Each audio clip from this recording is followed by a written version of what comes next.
more people voted in the Maharashtra Assembly elections than there are adults in Maharashtra. Rahul Gandhi विदेशी भूमि में जाकर वही करते हैं जो वो कई दशकों से करते आ रहे हैं, भारत की बेइज्जती और भारत का अपमान। अमेरिका में राहुल गांधी ने भारत का अपमान किया है। ये कोई नई बात नहीं है, पहली बात नहीं है, ये एक सुर्खी है आज। नमस्कार, आप देख रहे हैं पांचजन्य और मैं हूं आपके साथ मनीष चौहान। कांग्रेस नेता राहुल गांधी जब भी विदेश दौरे पर जाते हैं तो भारत का अपमान किए बिना नहीं रहते हैं। अपने विवादित बयानों से कभी वह खालिस्तानियों की जमीन तैयार कर देते हैं तो कभी चीन की वाहवाही करते हैं। इस बार फिर से उन्होंने भारत के लोकतंत्र का अपमान किया है और समय भी ऐसा चुना है जब अमेरिका के उपराष्ट्रपति भारत के दौरे पर हैं। दरअसल राहुल गांधी इन दिनों अमेरिका यात्रा पर हैं, जहां उन्होंने बोस्टन यूनिवर्सिटी में भारतीय चुनाव आयोग पर आरोप लगाते हुए समझौता करने वाला बताया है। उन्होंने कहा कि यह पूरी तरह साफ है कि भारतीय चुनाव आयोग समझौता कर चुका है, इस सिस्टम में कुछ गड़बड़ी है। इस दौरान राहुल गांधी ने कहा कि महाराष्ट्र में जितने बालिग नहीं उससे ज्यादा वोटिंग हुई, 2 घंटे में 65 लाख वोटिंग हुई, जो कि नामुमकिन है।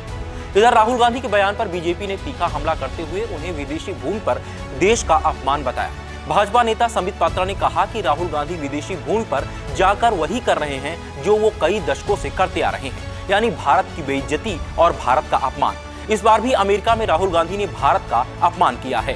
संबित पात्रा ने यह भी कहा कि राहुल गांधी की हताशा है कि आज वो विदेशी भूमि पर जाकर भारत और भारत के महान लोकतंत्र को अपमानित कर रहे हैं और बदनाम कर रहे हैं। राहुल अमेरिका में जाकर इलेक्शन कमीशन को समझौता करने वाला बताते हैं। वो कहते हैं कि महाराष्ट्र के चुनाव में जो मतदान हुआ वो एक प्रकार से फर्जीवाड़ा था। महाराष्ट्र में भाजपा और उनके सहयोगियों को नहीं जीतना था। लेकिन मैं राहुल गांधी से पूछना चाहता हूं कि उसी समय झारखंड में भी चुनाव था, क्या आपने और हेमंत सोरेन ने चुनाव आयोग से समझौता किया था?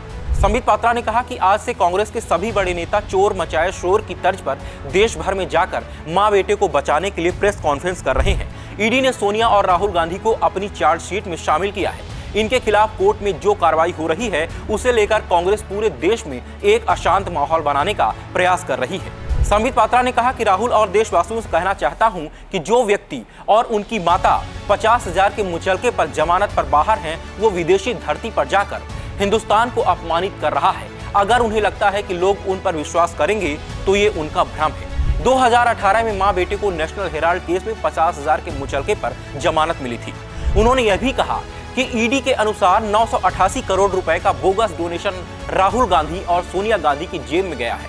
मां बेटे को लगता है कि वो बच जाएंगे, ये गलत है। कानून के हाथ लंबे होते हैं, उनसे ये बचने वाले नहीं है। हालांकि यह कोई पहली बार नहीं है जब राहुल गांधी ने विदेश में जाकर भारत के खिलाफ बयान दिया हो। इसके पहले मार्च 2023 में ब्रिटेन में राहुल गांधी ने भारत में लोकतंत्र पर खतरे की बात कही थी। उन्होंने कहा था कि भारत में सभी स्वतंत्र एजेंसियों पर कब्जा हो चुका है, विपक्ष की आवाज दबाई जा रही है। उनके इस बयान को लेकर दिल्ली में एक वकील ने शिकायत दर्ज कराई थी।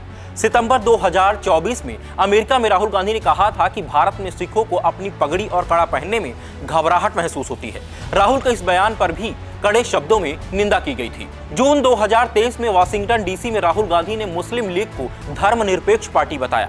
2018 में सिंगापुर और बहरीन में राहुल गांधी ने सिंगापुर में खान पान की स्वतंत्रता पर बयान दिया था। उन्होंने कहा था कि भारत में कोई तय नहीं कर सकता कि लोग क्या खाएं। यह बयान उस समय विवादास्पद रहा जब भारत में बीफ को लेकर हंगामा चल रहा था। उन्होंने भारत में भाईचारे और विविधता को खत्म करने का आरोप लगाया, जिसे बीजेपी ने देश को बदनाम करने वाला बताया था।